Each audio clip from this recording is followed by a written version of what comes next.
Okay, today is May 20th, 20th, yeah. 2007, and Grandma is at the Godley's house, and we just thought we would take a few minutes to go through a few list of questions with you to kind of follow a genealogical or historical perspective of your life and just ask you questions so we can have it documented for forever.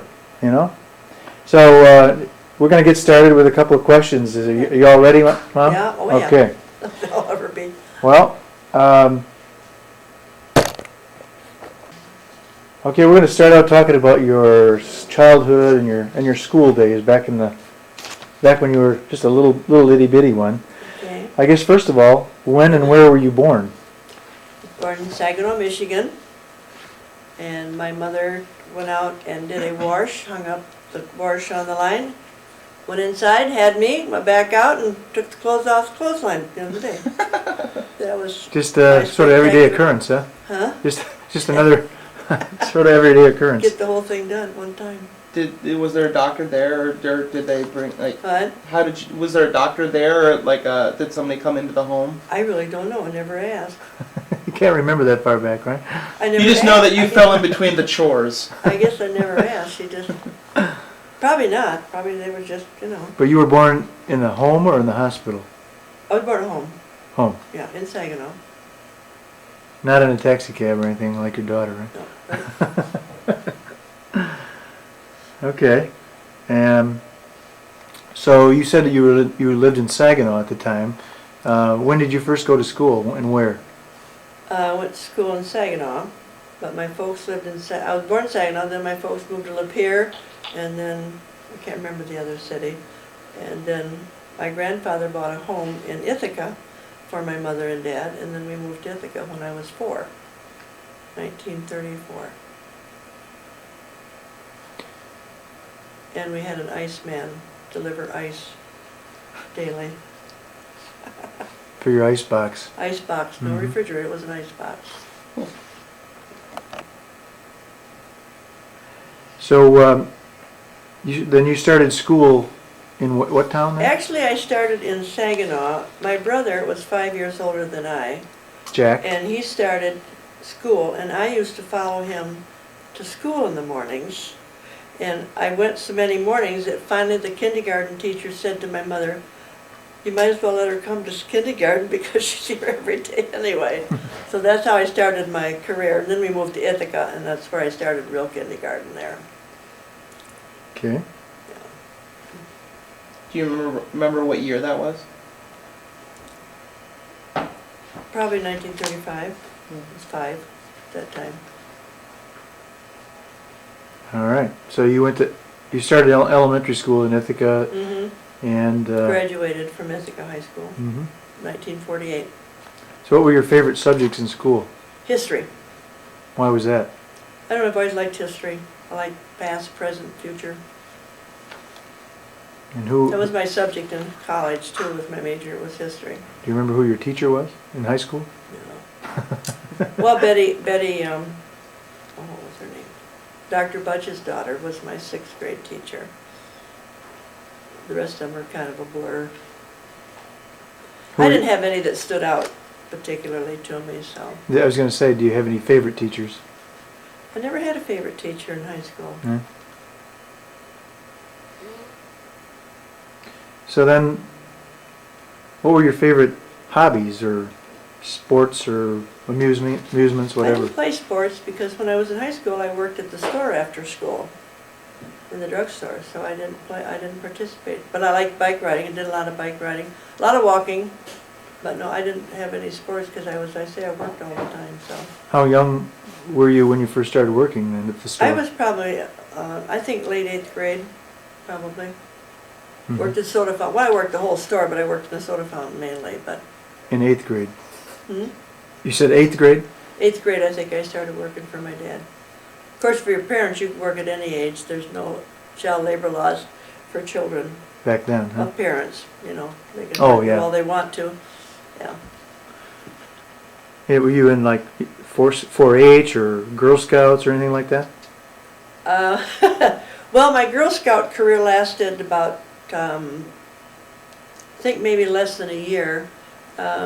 We had a troop, and near the end of the year, the troop leader dropped out, and we just kind of disintegrated. Oh. That was the last I tried 4-H, or Scouts. Of course, 4-H was for the country kids usually, so. So then, as a young child or a teenager, just describe what your typical school day on Saturdays and Sundays would be like during a week. Well, school days, you know, you get up, go to, have breakfast, go to school. I was 5 blocks from school, and I walked to school in the morning. I'd walked home at noon to have lunch. I walked back to school. Then after school, when I got old enough, I went to the store and worked. I was in band, so whenever the band played at basketball games or football games, then I walked back to school again at night, and when it was done, I walked back home again. So I was busy that way. So, but I didn't join sports because I usually worked. My dad depended on me there to work, so that's what I did.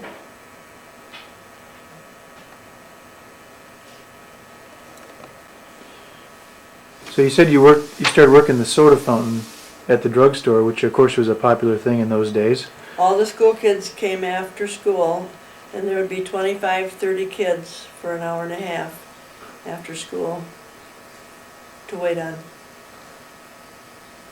So That was kind of fun. what was that like? Those are fun days.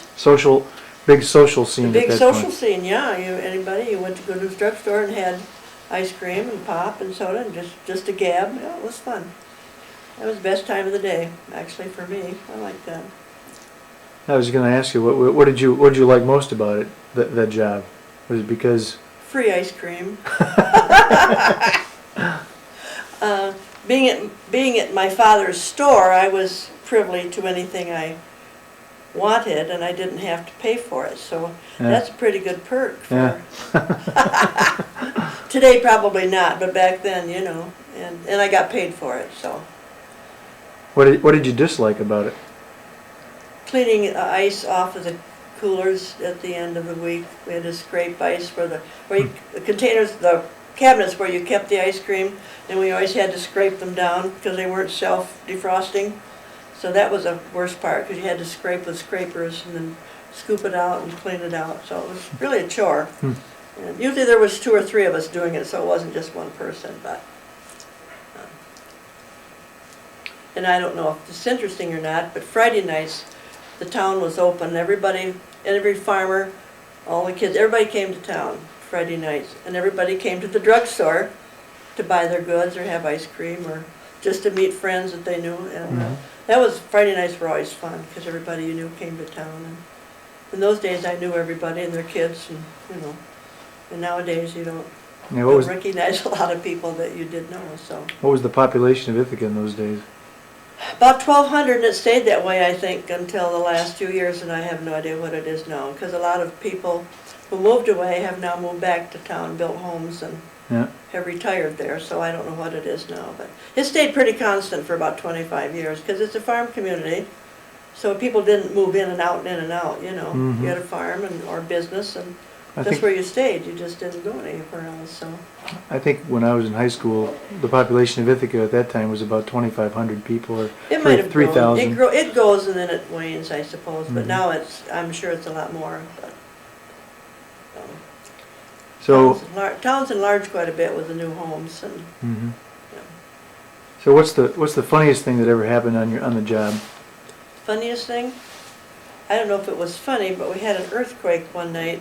And it was like about 10 o'clock at night. That was the night we stayed open. In Ithaca? And it wasn't a big one, but the dishes, we had the glassware was on glass shelves, and the old glasses were dancing like this. And if you were standing, we had a register in the middle of the floor to heat the building with, and you'd stand on that and you could just feel that. And it lasted maybe 10 seconds, but you knew what it was. And then people would come downtown and then say, now, did we just have an earthquake? I mean, quite a number of people came out and said, did we really? Because one lady lost a lamp off her table and something. And they were very short, but we've had 2 or 3 of those when I was working there. So they happen everywhere, I guess. So let's see, what year was that? When you were in 8th grade would have been in 42? I started 35, so you what? You were, You were born in what year? probably, I don't know. no, you were born what year? I was born in 30, so 1930. So you were probably 12. when you 12 started probably, 11, junior 12. high school, so 42. In the early 40s somewhere Yeah. then, Yeah. 42, Do 43. you remember how much you got paid? I have no idea, I cannot remember. It wasn't much. I wasn't, I was the owner's child, so I really wasn't paid. I was paid more in, like I said, I could have ice cream, jewelry, lipstick. My folks sold Caranome products, and that was beauty products. And I could have my mother and I could have anything we wanted. So I really did big money, I had enough to buy clothes and stuff, but But you don't remember what the hourly rate was then? It wasn't an hourly wage for me. It was Oh. just whatever my dad Ah, wanted to pay me pretty much, so, yeah. So, So he didn't give you a W-2 at the end of the no. year? No. No, afraid not. so what did you do for social events? Did you, Well, as I said, I didn't date Go- a lot, but go to the I was movies? in choir and I was in band, and so we would perform different times of the year. That was fun. We, one year went to Alma College, and all the schools in Garrett County went over there at the college. We did one great big concert one year at the Glee Club. That was fun. Can That you- was really. you were in the We were in band? high school. We were in high school. That was Glee Club. That was in high school, probably when I was in, I would say 10th grade maybe. We did that. That was a hoot though. That was fun. And we only had I think we only had a half hour to practice before we did the concert, because we had different schools, We never practiced together, so we had about 50, maybe 20, 25 minutes to practice, then we did the concert, so that was kind of a challenge. Mhm. And then I was in band. We played at football games, basketball games and stuff. But I worked in between, so, Right. So did you go to the movies? Huh? Oh yeah, went to the movies. Of course, movie theater at that time was right across the street from the store, so you didn't have to go to Alma or someplace else to watch movies. We could cross the street and go to the movies. The In fact, ideal, that's where I spent probably from the age of 4 to 7, I probably spent more time at the movies than I did anywhere else. Because my parents in those days worked from 8 in the morning till 10 at night. So Jack and I were left alone, so my mother sent me to the movies across the street so she'd know where I was. Back then, when I started out, it was 5 cents to get into the movie. And then it progressed to 10 cents in a few years, Oh. and it went up to 25 cents. that's ridiculous. Yeah, it was cheap. It was cheap babysitter in those days, yeah, sure. She knew where I was. I don't know what Jack did in those days, because he and I never hung out together pretty much, so he was off doing his thing somewhere. He worked at the store too, so. So today, when young kids have disposable income, they go out and buy, video games or PCs or things like that. What things were popular? None of those things were available No, I when know. was growing up, so. Of course not. But So we didn't have. But what kind of things did you go out and buy? What was popular in those I was days? crazy for records, 78s, 45s, 33 and a third. I have a large collection of all that, so that was my, Collection? yeah. What you spent your I money? did a lot of that. I was into music, because I like music, still do. Mm-hmm. So. What were some of the records that you bought? Like, you remember some of your favorite artists? Well, I like orchestras. Wayne King, I don't know if you've ever heard of him or not. Wayne King Orchestra, he was very popular back in 1955, 56. I wasn't into jazz, mostly country western music was my favorite, but I did like Wayne King and some of the other orchestras of the day, so. Yeah, you had some other ones too, though, that you... Right now, I can't think of them, I'd have to. Yeah, I'm trying to remember the names of them. You had 78 records. I remember 78. I see, well, a lot of mine was country western Mm-hmm. movies, so Jimmy Wakely and all those kind, Roy Rogers and Oh, for movies. No, Huh? but what about records. Okay. Yeah, the records that I collected was all mostly country western. But I have some of all. I have some of 45s and 33s, the third and 78s. Some of them are, in fact, the vinyl are coming back now, they tell me. Vinyl records are being made again, Really? so, yeah. So, when you moved back to to Ithaca, Yeah. did you always live in the same house? Yes. Grew up in the same Describe your From house. the time we went to Ithaca, I got married in that house too. Describe that house. Oh gosh, well, when we moved in, what is it, there's 3 bedrooms upstairs and a bathroom, downstairs kitchen, dining room, large dining room, almost 2 rooms wide, and then the living room. And in those days, our stairway curved into the dining room. You'd come downstairs and you come out in the dining room. And then when we moved in, my folks closed up that wall and made the stairway come out into the living room instead of the dining room. And that was the biggest. Of course, then we got a new refrigerator, which was electric. After we'd had an ice box, and it is called an ice box because you bought ice every day. And the guy would come along, and I can remember it was an open wagon, and he had his ice cubes, and he had it all covered with sawdust to keep it from melting. And you'd buy, if you wanted a half a chunk, he'd break it off for you, whatever, how much you wanted. He'd break it off, and he'd take it in the house and put it in the ice box in the top of the ice box, so the cold would go down. And so every week, or every day, he'd stop by, and you'd pick how much you wanted. You'd carry it in the house with tongs, carry them into the house and put it in your ice box. Kind of neat, actually. Who was your delivery man? Oh, gosh, I couldn't tell you. I was only 4 at that time, so I don't know. We only had it for a few months, then we got the electric refrigerator, so. But I thought that was kind of neat. Mm-hmm. Make a living selling ice. What was the town of Ithaca like in those days?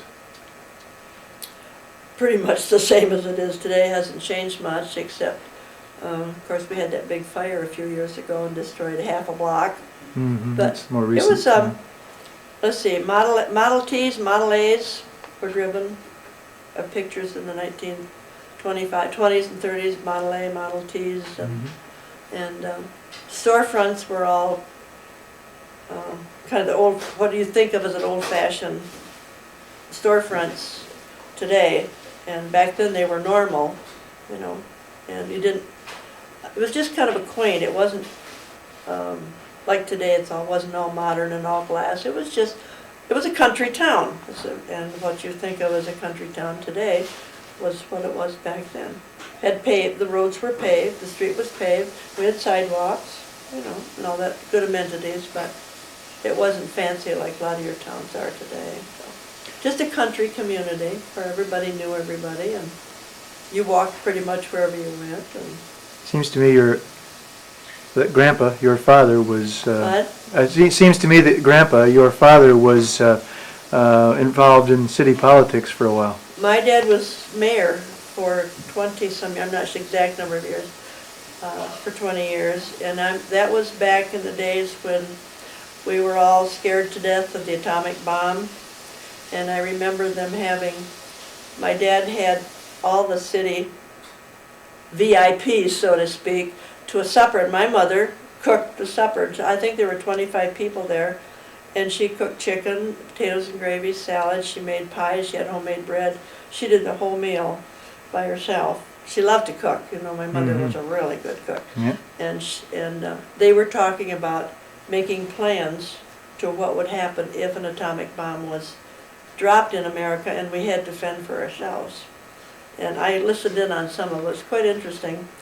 But now I wonder what happened to I don't know if the plans were ever implemented or not. I remember one of the studies was maybe storing canned goods and undisposable things in the basements of some of the stronger buildings in town. And people were wanting to build bomb shelters, and my dad thought that was a pretty much waste of time because very few people could afford one. But yeah, he was mayor. He helped put some streets in, and he was highly paid too. He got $1 for every meeting. That, of course, he owned a drugstore, so he made his living as a pharmacist. But when it was city business and he attended the meeting, which he was mayor, paid him $1. Big money. Yeah, big money back in those days. But he made speeches, he wrote speeches, and did a lot of things for the town, small things, but All right.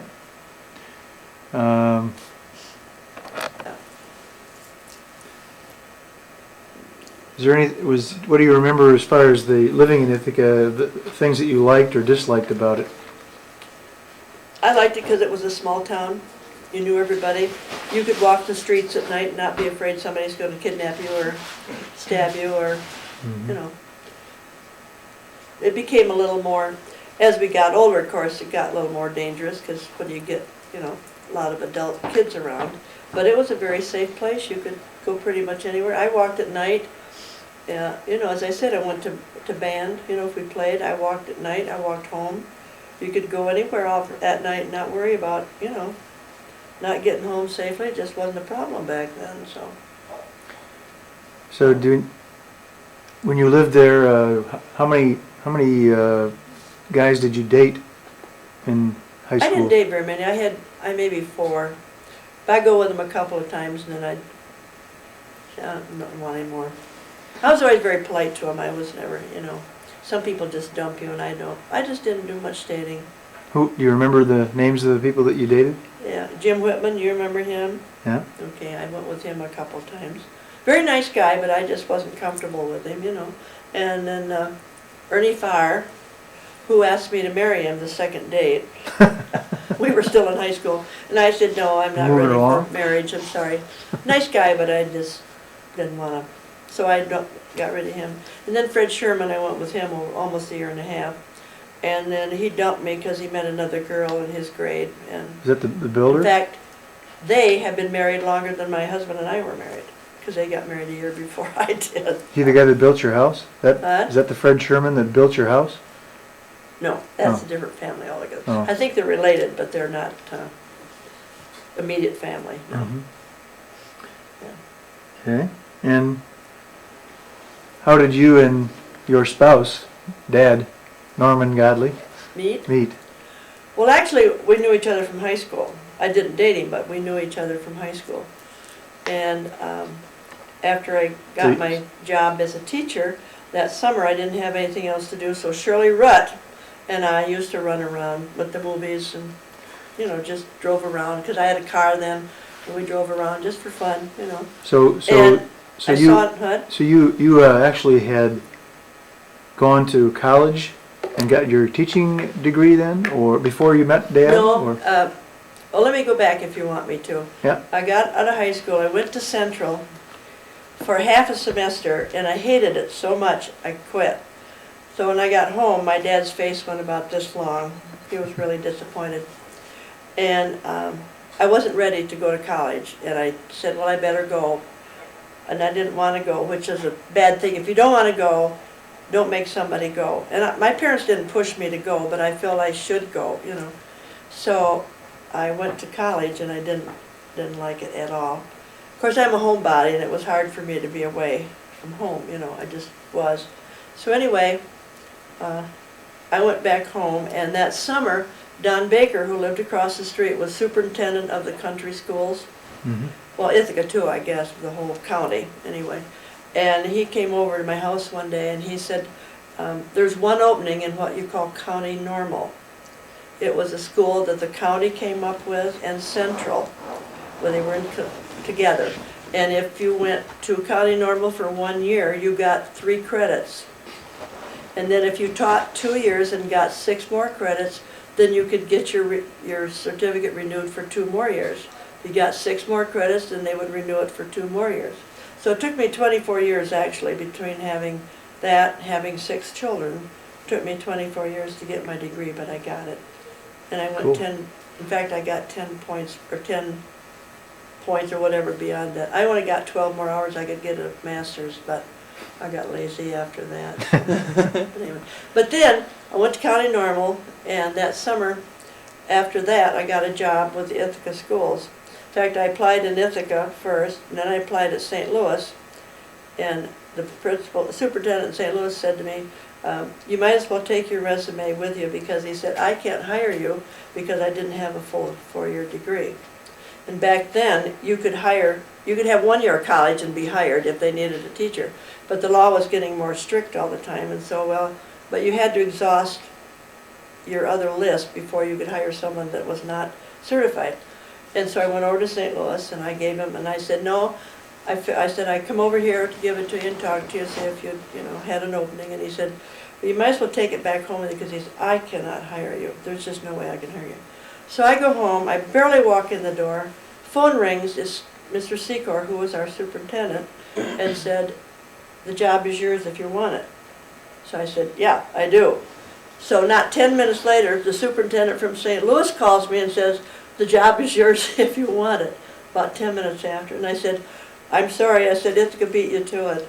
So I had 2 offers in the same day, which is unusual. So I went to work at school and taught 20 years there. Then going back after County Normal, and I had a job that summer, we were just, and I saw Norman on the street uptown. He was walking on the street or not. And I said to Shirley, I said, I need to date that guy.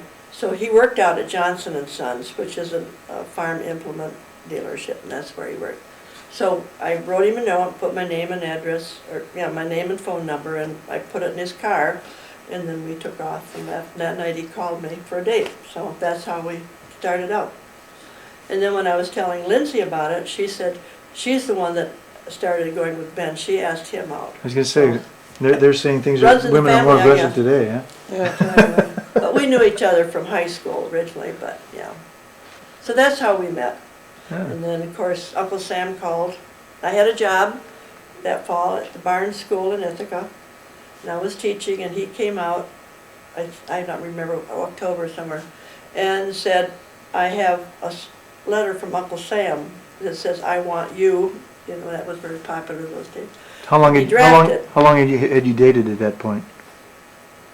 We dated 6 months before we got married, so we started dating in, I think, July maybe. I'm not sure the exact time, but then and I started teaching in September, and then in October he got the draft notice.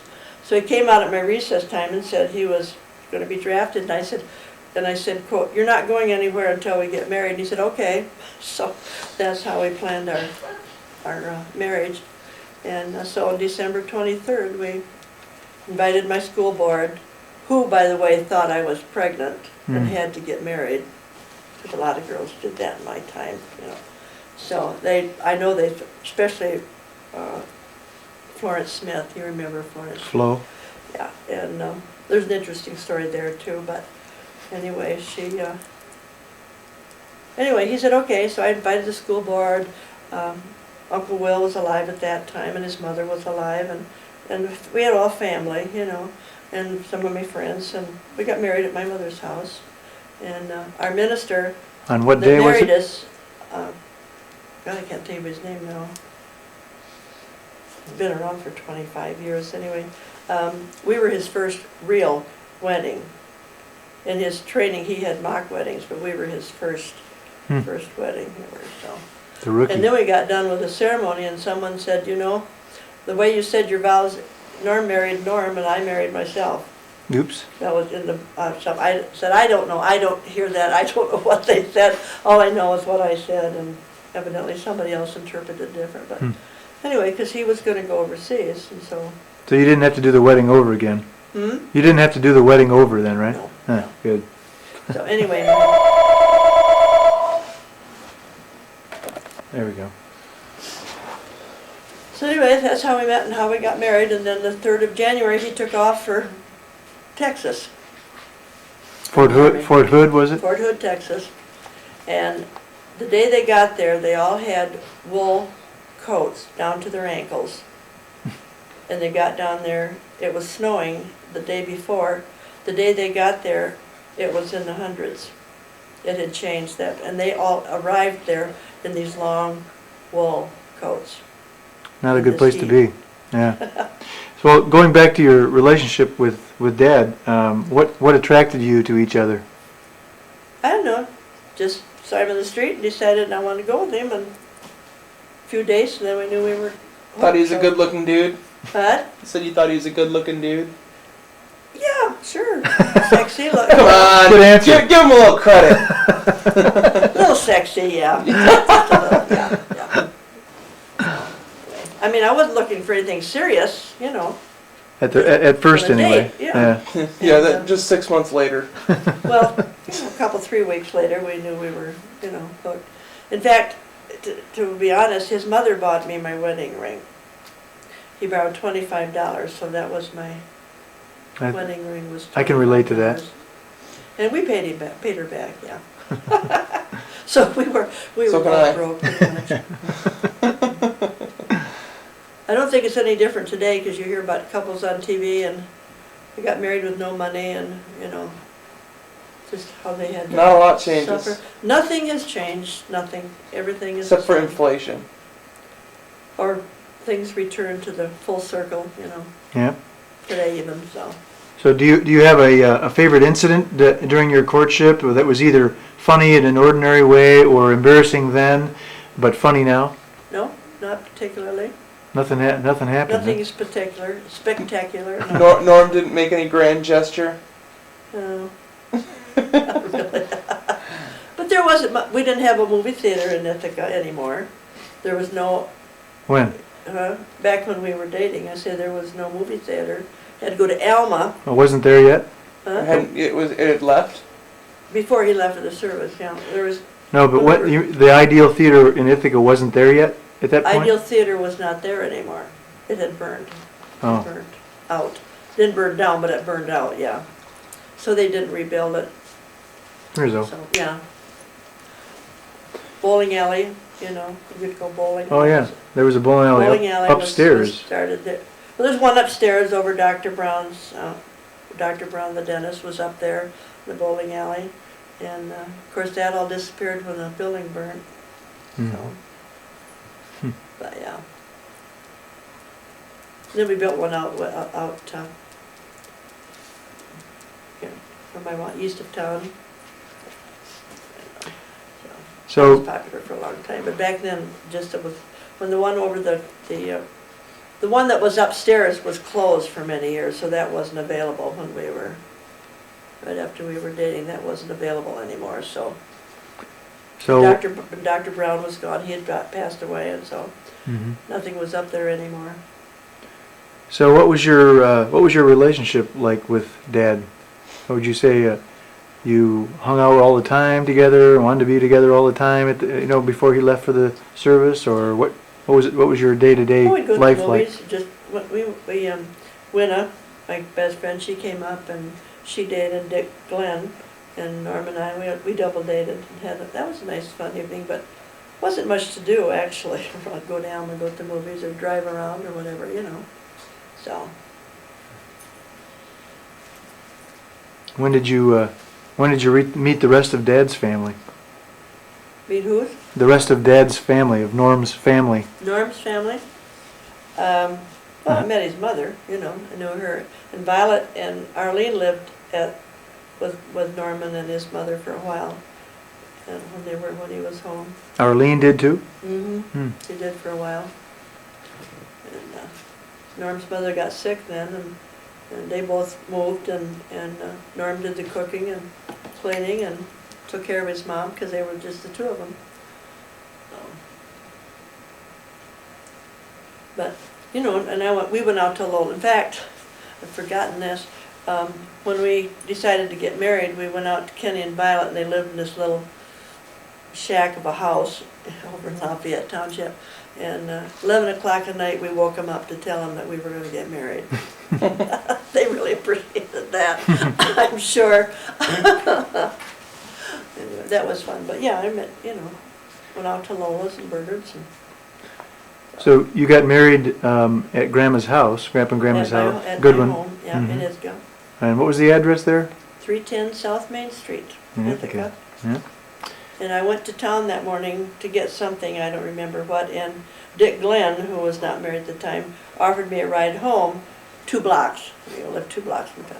Offered me a ride home, wanted to know if I'd like to go out with him that evening, and I said, well, not really. I said, I'm getting married at 4 o'clock today, so he said, well, he guessed it wrong time to ask. That was kind of funny.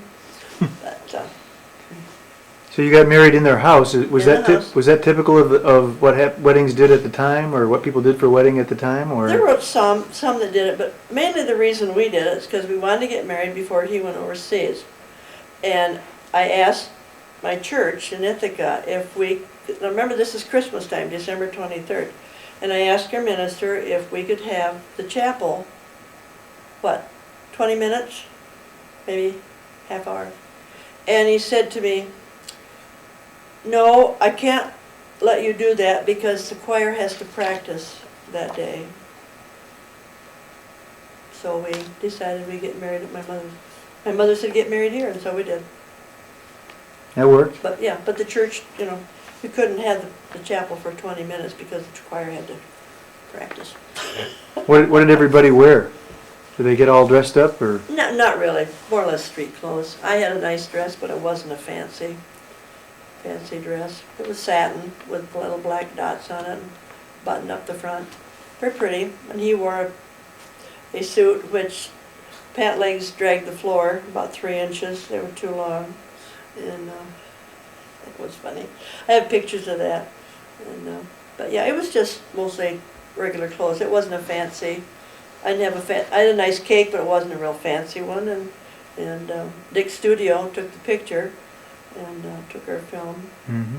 So So you had, as far as a reception, did you have the reception right we had a there? reception right in the living room. My mother put a table in the archway between the living room and the dining room, put her gifts on there, and then Norm opened it up. Somebody said he was like the auctioneer. He'd open up and then he'd hold it up for everybody to see, pass it around. And that was kind of funny too. But yeah, it was nice. It was a nice. It's colder than the Dickens. It was really cold that day. Mm-hmm. Then we went to Lansing and stayed in the Olds Hotel overnight, Oh, really? which is not there anymore, I guess. Whether it's demolished or they've changed names or what, I don't know. Mm-hmm. But anyway, we stayed overnight and come back, and the next day, because we had Christmas on the Godley side the next day, so we came home and had Christmas at his mom's house. For Christmas, Bernard and Dale and Pauline and Buddy, so that was nice. But, Florence Smith, I don't know whether you want it for posterity or not. It has nothing to do with marriage or whatever. But Sure, go ahead. when my dad and she were in high school, Florence wanted to date my dad. Now, got to premise this by saying that my folks met when they were freshmen in high school, as far as I understand, and neither one went with anybody else. Now this was, They were a couple, and Florence wanted to go out with my dad. her name wasn't Smith at the time, though, right? Huh? Her name wasn't Smith then. No, though. but I don't know what her. Do you remember what her name? Maiden name was, but anyway, she wanted to go with my dad, and she asked him out, and he said, "I'm sorry, but Dorothy and I are, I'm not interested in anybody else." So she started the rumor that my mother was pregnant, and my grandfather, being of the persuasion that women didn't need to be educated past the 8th grade, because you're going to just be a wife and mother anyway. So when the rumor started that my mother was pregnant, my grandfather, very foolishly, pulled her out of school. So my mother never got past 11th grade. Really? But 11th she grade, was a huh? smart woman. Yeah. She did the books for the store. She could cook, sew, crochet, knit. I mean, she could do everything. So she's very smart, but because of that rumor, he pulled her out because as I said, his idea was girls only need an 8th grade education because only going to be mothers. Yeah. He didn't have much respect for that sort of thing, but. So then But after... back in those days, women really didn't do a lot of work outside the home unless they were single. They were wives and mothers, Mhm. They stayed home and the father went out and worked. Right. And that was the way it was in those days. Nowadays, it's of course completely different, but So then how soon after your wedding did Dad ship off? we were married the 23rd and he left January 3rd, 1951. And he went to Fort Hood, Texas, spent 6 months there, came up to Virginia, outside of Washington, D.C., and went to school, anyway, engineer school, and then in the spring they were shipped over to Germany. That was during the Korean War, So luckily he didn't go there. But a lot of his friends did go there. But they all came back safe, so that was a plus because the Korean War was pretty bad. How long was he in Germany? Let's see, they left in May, I think, and he came back December the following year. And how long was he in Germany?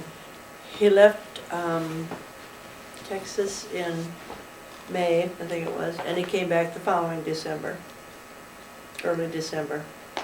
So less than a year or more than a year? Well, May till December, and then the following December. So a year and a half? Yeah, yeah. Okay. It was a 2-year stint, and he was 6 months here, and then a year and a half. Okay. In fact, the last day he was, before he could come home, he had guard duty for an empty ammo dump. Which I'm sure was not fun, but.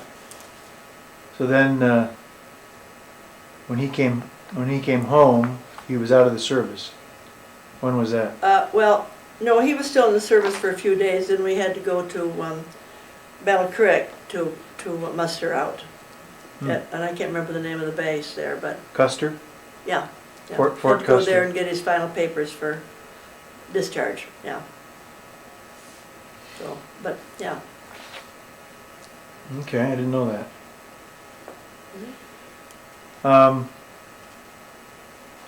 Your choice for an occupation was teaching. What made you choose that occupation? Always wanted to be one. Always wanted to be a teacher. I was the oldest in the neighborhood, and everybody else was at least a year or 2 years younger than I was. There was 5 of us, okay? And being the oldest one, they always conjugated around me, you know. And so we used to kind of play school and, you know, play school once in a while. And I'm going to cough for a minute here. Always wanted to be a teacher from the time I can remember. Always wanted to be. And when I was, because I was the oldest in the neighborhood, I was the teacher when we played school. And I just always wanted to be a teacher. No reason to rhyme, I guess. I just always wanted to do that. So that's what I ended up finally doing. So you taught at the Barn School? I'm a cough again. You want to turn this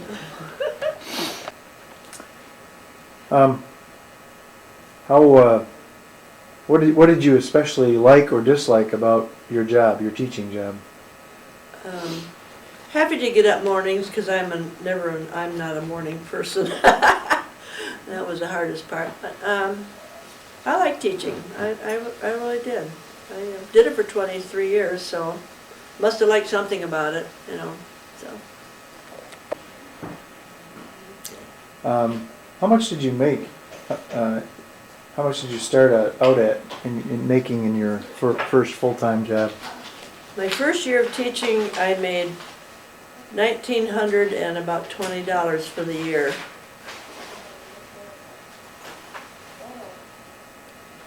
And then the second year, I made $2,000 a year. So I didn't get rich in those days. That's true. But it was less so then. $2,000 a year, you know, that's little. $2,100, I think, is what I ended up with. First year? Third year I taught, yeah. Oh, third year. Yeah. How much was that in terms of income in your family? I mean, you had a home at that point in time. Well, we right? built a home, yeah, and Norm went back to work for Johnson and Sons, but very little pay. We didn't really have a lot, you know. So when we first built, in fact, the story about the house, we decided that we wanted to borrow some money to build a house, and while Norm was gone, I'd saved $2,000 in the bank. He had bought a new car just before we started dating, and so I took over the payments of that. Of course, I spent his money. I mean, he would send home $85 a month of his pay to me, and then I paid the car payment out of that, and then I saved up $2,000 when he got home, and we went to the Ithaca Bank together, and he was on the GI loan, wanted to borrow $6,000. We were going to build this house, and we found out it was gonna cost us $8,000 back in 1953. So we went to the bank and the president said to me, "Now, you want to borrow money to build a house, I understand this." We said, "Yeah."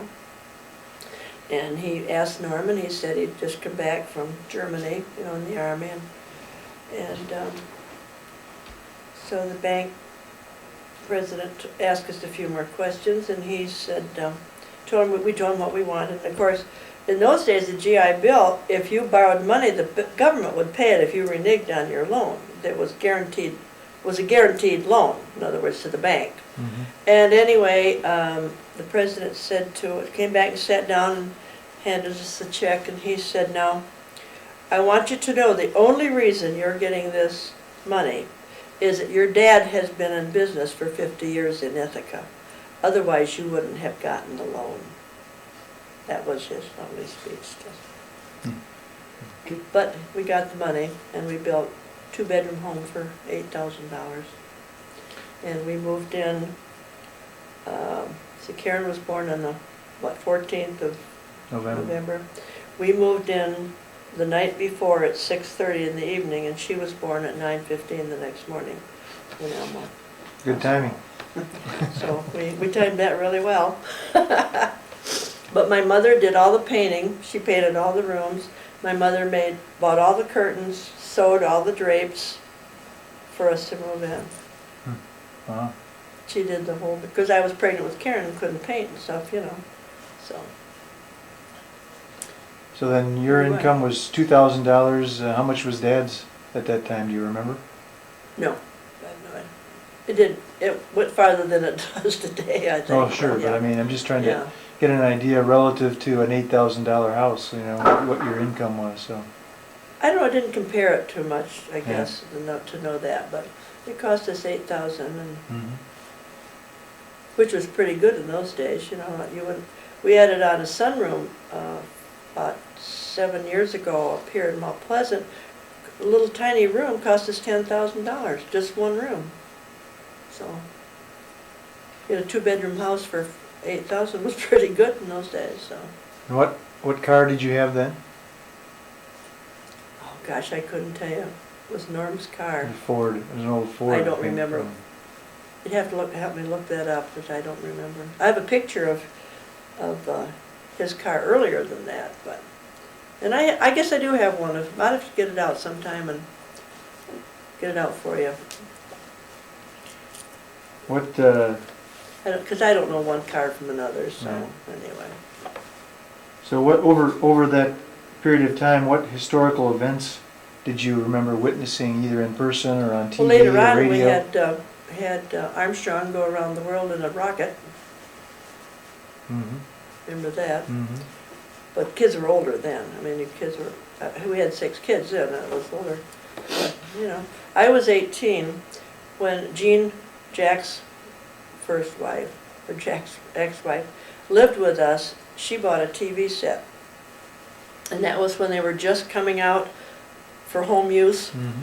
Just then, and so she bought, I remember we sat up the whole night, my mom and dad and I sat up the whole night watching the TV. It was quite a thing in those days, because it was coming out for home use.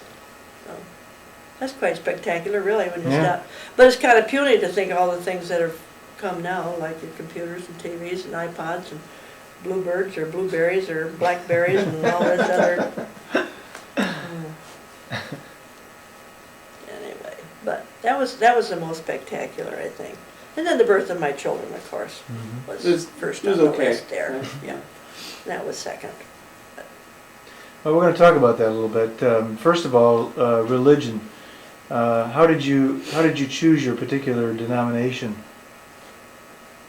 It was just there, I guess. We just started going to Presbyterian church. Did Grandpa and Grandma go to church much? Very seldom, very seldom. And what church were they part of? The Presbyterian church there in Ithaca on Newark Street. Yeah, it was close to home. It was only a block away too, so Yeah. that's where we started going. Yeah. My dad was not really super religious. Well, my mother wasn't religious either, actually. I mean, you know, was fanatically wise. They were two of the best people in the world. I mean, you couldn't find anybody, you know, better than them. Hmm. But for as far as being religious, they weren't. Practicing anyway, huh? So, Mhm. therefore, wasn't that, you know. Did We they- went quite often, but it was usually special occasions. We didn't really go every Sunday, because Norm worked 6 days a week. And, Did they believe in God? huh? Did they believe in God? Oh, yeah, oh, yeah, oh, yeah. They were Christians, but they just weren't big. And my dad had the store open on Sundays, too, and so Hmm. they quite often, at least my dad would work Sundays. In fact, quite often when I was old enough, he and I together would go down, and every Christmas Eve, he'd give my mother off, and so she could stay home and cook, and then he and I would go down and work Christmas Eve. Hmm. And then, because my dad did not shop, he did not go to another store and buy anything, he would, back in those days, give me $25 or $30 and said, okay, go down to the jewelry store, which was up the street a ways, and buy your mother something for Christmas. So that was my Christmas Eve work, and then went to the jewelry store and bought something for him to give her for Christmas. So that was kind of fun. So then you started having kids, and yeah, we know the story, but I'll let you explain it. Your first one was Karen. First one was Karen, and then a year and a half later, we had one called Jeffrey. And then, I'm not sure, 2 years between you and Deb. Yeah, another year and a half. Another year and a half between you and Deb. Oh, wait a minute. And then we had, No, buddy.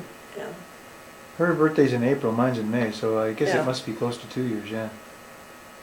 yeah, you have one coming up here fairly soon. Pretty soon, today's the 20th. Anyway, let's see, where are we? Oh, yes, and then Eileen, and that was an experience in itself. And How was she born? Yeah, and well, I was very fortunate when I was pregnant and ready to deliver. I was like the horses or cows out in the field, you know, a few hours of labor and drop them, you know, and then walk away. Pretty much. Except you didn't do it out in the field, right? Yeah, well, anyway. But anyway, I had very easy pregnancies, and I had very easy deliveries, and I was not in labor more than 3 to 4 hours, if I was that. And Eileen decided that she would, I didn't have much forewarning for her, just a few pains, and then I knew she was coming. So this is like 1 o'clock in the morning, coldest night of the year, bitter cold. 1 o'clock in the morning, we called my mom and dad and said, we're leaving the house. My mother and dad left about the same time we did to come out to our house to stay with the rest of the children while we went off to Alma. Well, we got to Ithaca and she decided to show up in the car. So we drove around to Dr. Budge, who I've known since I was a little kid, and he knew who I was. And we went to his house, and Norm went to the door and said, my wife just had a baby, can you help us out? And he said, well, if the baby's okay, just go on to the hospital and, you know, they'll take care of you. So we went around the block, and Norm says, I'm not going to do that. So we drove back to Dr. Budge's house, and he went to the door again, and he said, my wife is Beverly Goodwin. Oh, bring her on in. Bring her on in. So he went and got me and Eileen, picked us both up. Luckily, I thought to bring a blanket with us. And so he wrapped she and I, put us on Dr. Budge's floor, and he finished us up on his living room floor. And his wife stood over in the doorway and she had her hands clasped. She was just so happy to see all this. She was just so happy to see this baby born anyway. So anyway, called an ambulance. We put us on the ambulance, went to Elm and spent overnight, and then went home. Cool. So that was quite an experience. But I mean, she was there, so there was nothing you can do. She just decided to show. Roll with it. And then a year apart, and then came Brian. A year later came Ellen. All healthy, thank goodness. So do you remember, starting with Karen, how did you choose the names for your kids?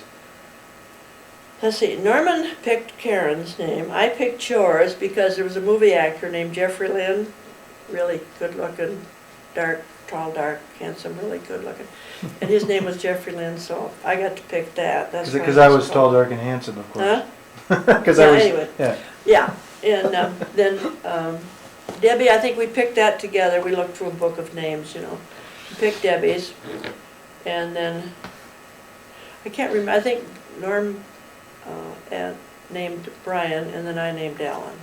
We just kind of picked them out of the air, whatever went together. So the rest of them, there was no Get your hand specific. away from your face, because I can't. So for the rest of them, you can't remember any specific reason how you came up with Karen's name or the rest Just of them? picked them out of a book, you know, we had a book Yeah. of baby names, you know, like you could buy in any bookstore. Yep.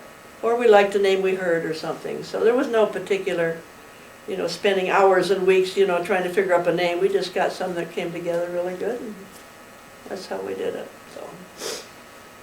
What do you remember about your kids as infants or toddlers? Just the usual, you know, feeding, cleaning them, keeping them out of trouble, you know, all that sort of thing.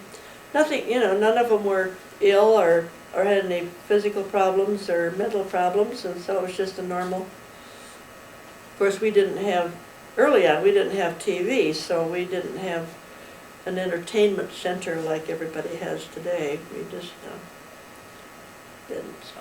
We got one when Karen, I think, was, or you, maybe it was you, or were maybe a couple years old, and then we got one, but we couldn't afford one anyway, so that's why we didn't have one at the beginning.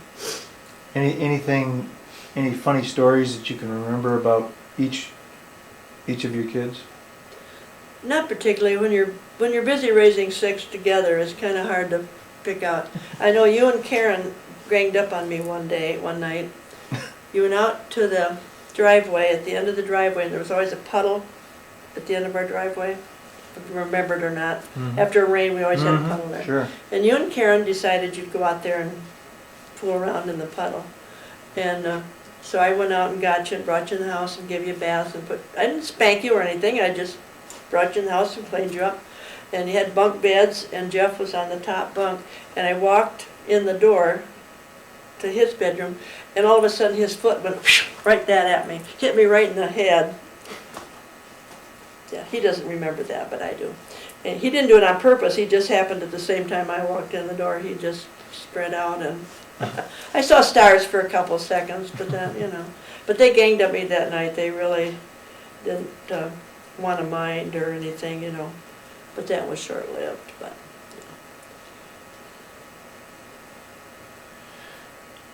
Nothing spectacular, I say, you know, it's when you're busy just raising 6. And I was, at the same time, was taking classes for teaching too. I had to come up, still had to get, you know, credits for Central. So I was also going to school in between having babies, so. And I taught, I went to Ashley one semester and ran a kindergarten. The teacher was pregnant and had a new baby, and so they called me in and I taught for one semester out at the Ashley Elementary School. That was, oh gosh, I don't even remember what year that was. But anyway. Thinking about the way things are today, compared to what life was like back in the 50s and 60s when you were raising families, what do you see as the biggest changes today? The biggest change I see is that families kind of spread apart now, and it's busier. Back when you guys were little, you had leisure time. You went to work, come home at 6 o'clock, 5 o'clock, had supper, watched TV, played with the kids, put them to bed, you know, just the normal routine. And now it's TV and all the, you know, cell phones and all the outside Activities. everything on the outside was pulling you out of the family, you know, and so that was the hardest part. But it was leisure. You could kind of enjoy your kids, and nowadays, you know, you got to find a babysitter and get up in the morning and go get a babysitter and take the baby to the babysitter and then go get the baby and come home, and women then work another 8 hours to finish the day out. And it's just a faster paced world. Back then you could enjoy your kids a little more. Didn't have the outside influences that you have today. It was a fun time. I enjoyed my kids. In fact, someone asked me at Christmas time, let me say, repeat, at Christmas time, right after Christmas, it was inventory time at the store. So my dad would hire me and Karen did it, I guess, when she got older, Debbie, but some of my classmates worked at the store too, and so we would take inventory. Well, back in those days, you took each item, there were numbers on the box, you had to write those down, you had to write how many were on the shelf, you know, and then what they cost on the shelf, and then New Year's Eve, my mother and dad would spend New Year's Eve figuring out what each item cost for tax purposes. And then, of course, when computers came in, then they did it mostly with computers then, but we'd go spend 2 or 3 days and write down all these things, you know, one would read off everything and you'd write it down, which was a lot of fun. And I had one lady come in and she said to me, how can you work down here and you've got 6 children? And I said, well, you know, my mother has them, you know, she took care of them for me.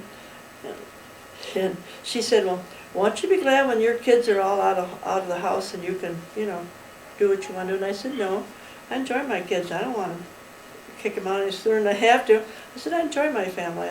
I wouldn't want to do it. So she was surprised because she thought I'd be really happy.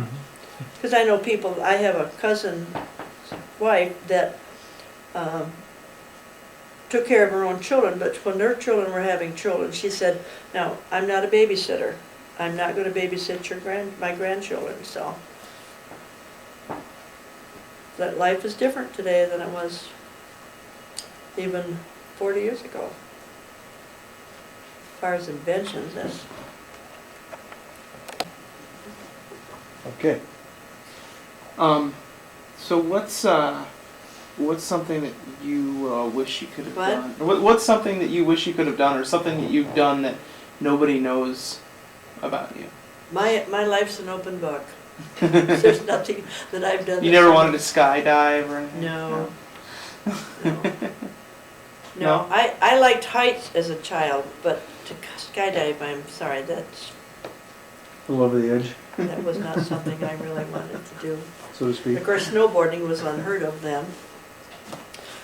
The Unheard of, closest we got to literally. that was the sleds going down the hill at Ithaca Park. Kids, that was, no. Yeah, I we never used to had do any that. aspirations much, other than, That was- my childhood was very That was eventful. that was a fun event when we used to go to the park in the winter Yeah, time we and enjoyed skate. that. That was a lot of fun. Yeah, they still do that some. Of course, they got a permanent ice skating rink there now. They were going to build I understood they were going to build a skate park back there, but I haven't heard anything in the last couple of years on it, so whether it kind of fell by the wayside or what, I don't know. But I think there's other things planned for the park, but I haven't heard any in the last while, so. So what are your favorite holidays? Like, My favorite holiday? Christmas. are there any traditions that you always like to have? Oh, my mother always had Christmas dinner, invited all the relatives that wanted to come. And then my 6 kids and Norm and I. And sometimes his mother was there when she was alive, would come there in later years. And so Christmas was always a favorite.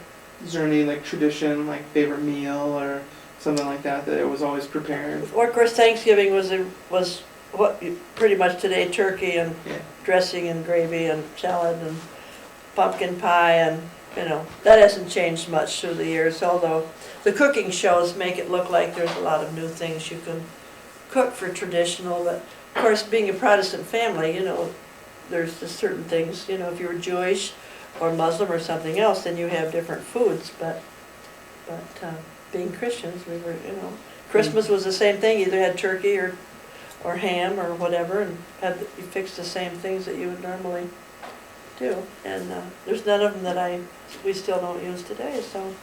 And you with your families do the same thing, so. Going back to we were talking about kids and stuff. Yeah. Is there something? What was the hardest thing about raising 6 kids? Do you think? Being fair to each one of them, Yeah. you know. I said to Karen one day, she was acting up, and I said, you know, you're supposed to be a kind of a role model for your younger siblings here, you know.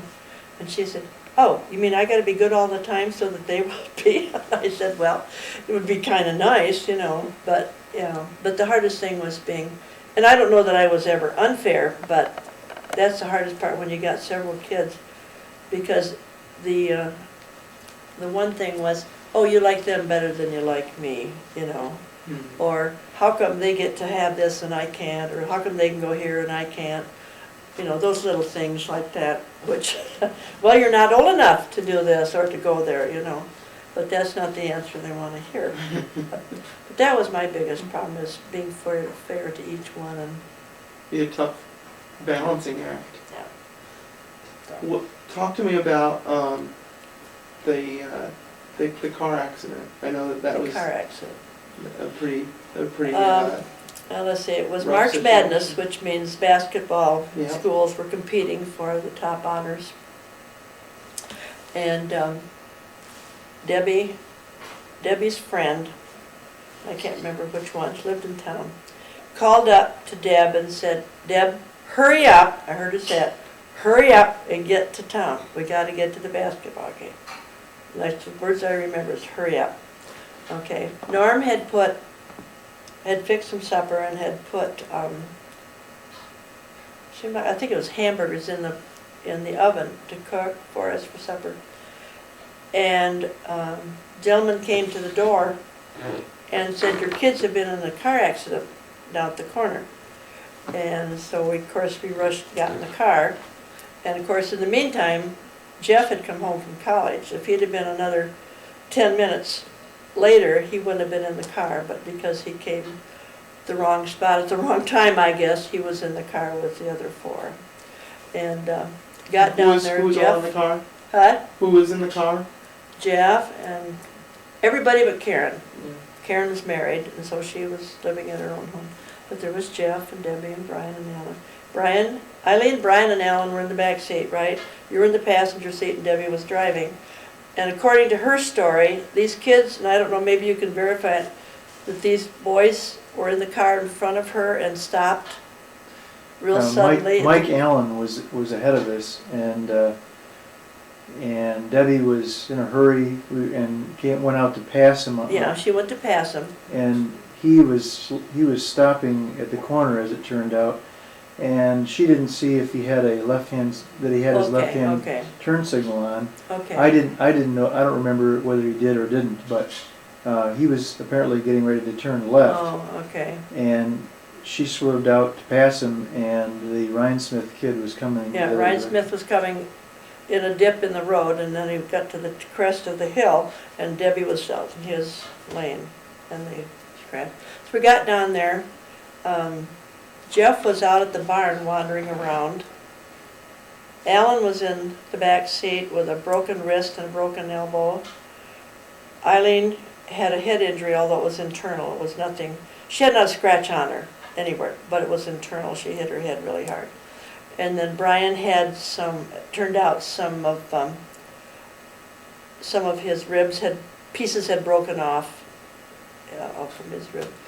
And they got them all. They got them all out. And Debbie had a collapse. Debbie had a collapsed lung and a hurt knee. You got hit in the face, under the arm, broken nose. Yeah. And a state trooper who lived next to my mother at the time happened to be one of the state troopers, one of the policemen that were out there. And he went to lift Al out of the car and discovered that Al's arm was just, So I left him in the car until the paramedics got there and took Al out. Found that he broke.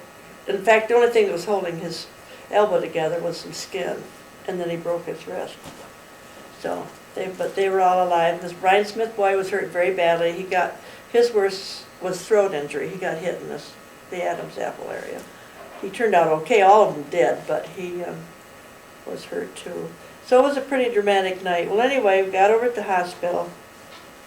And as I say, this is the night where everybody's got the basketball game, And I'm assuming they didn't come in until after the ball game, right? The kids.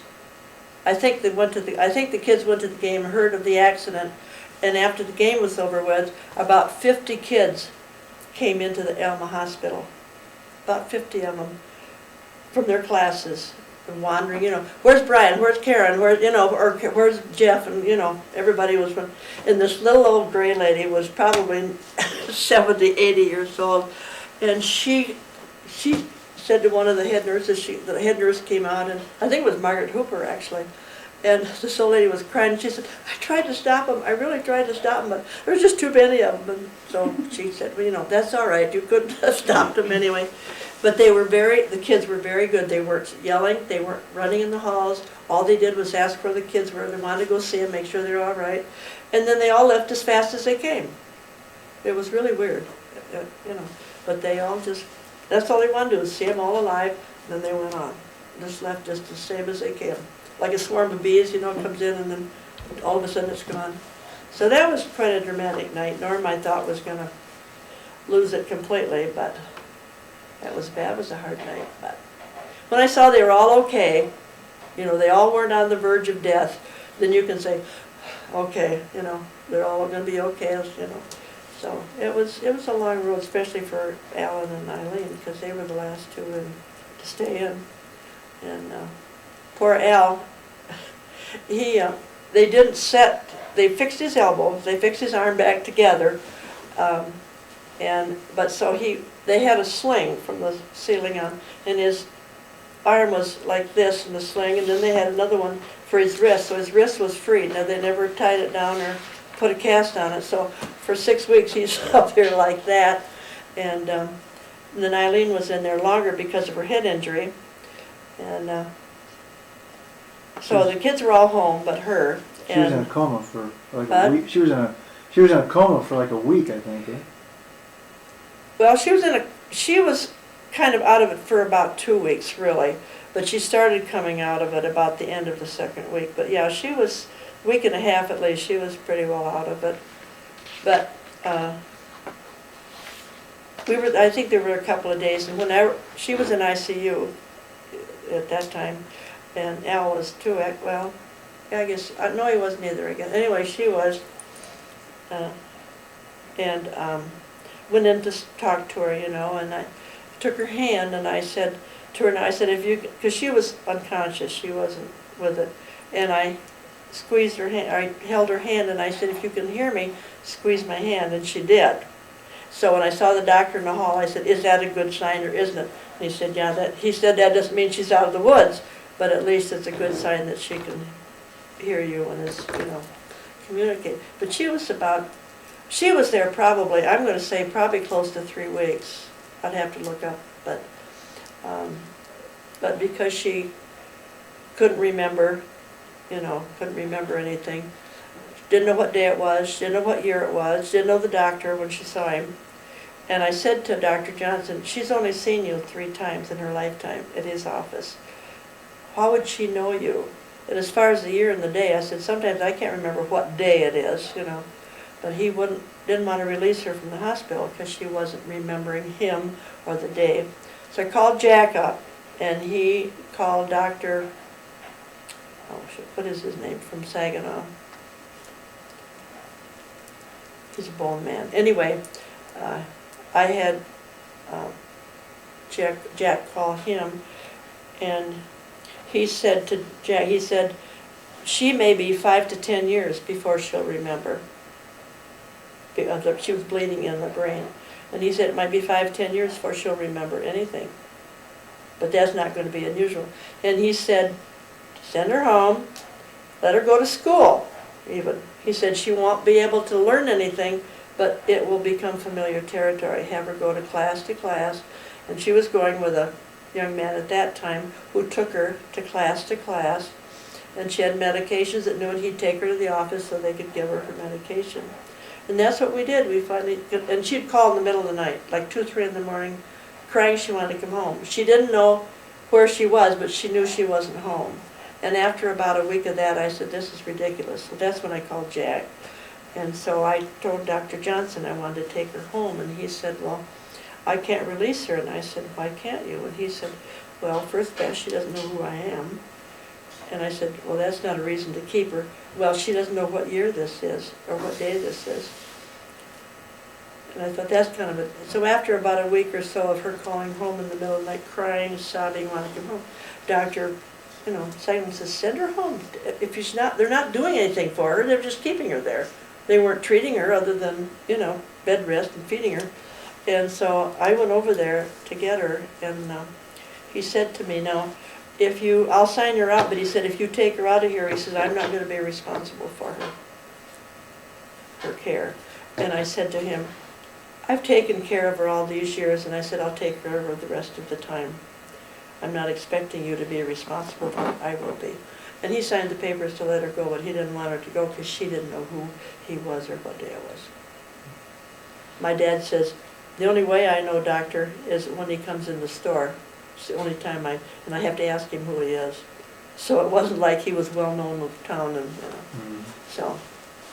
But she took a year before she really got, and of course these kids all got mad at her because she'd ask, especially him, who are you?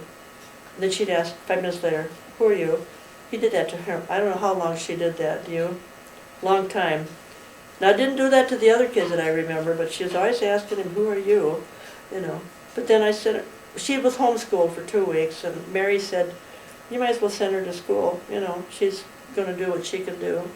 So that's what we did, and she through the years, she finally started remembering where she was and what she was doing, so. But just to keep her in the hospital when they weren't, you know, they weren't doing anything for her, and she knew she wasn't home, and made her more frustrated and more unhappy, so. But everybody turned out okay, so thank God for that. He did me that great favor. Mm-hmm. So. Let's talk about, You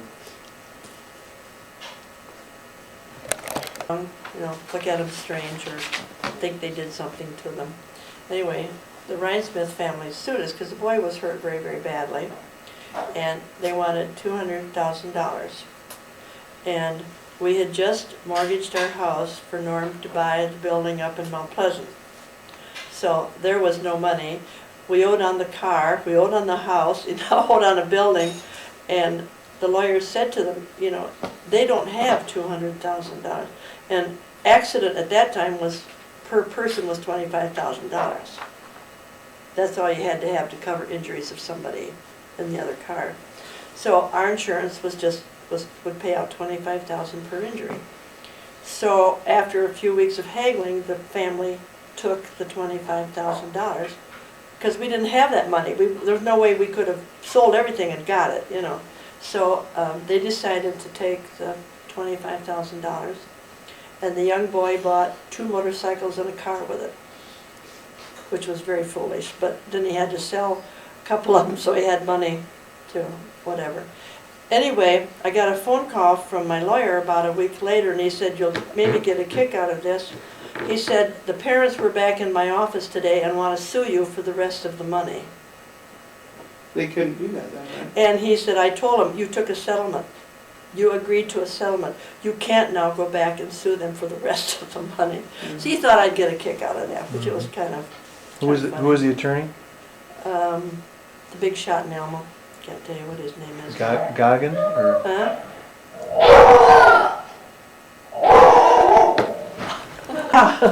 Yeah, she's loud. What's your videotaping? Grandma. Oh, he's interviewing his mother for posterity. Posterity? What's that mean?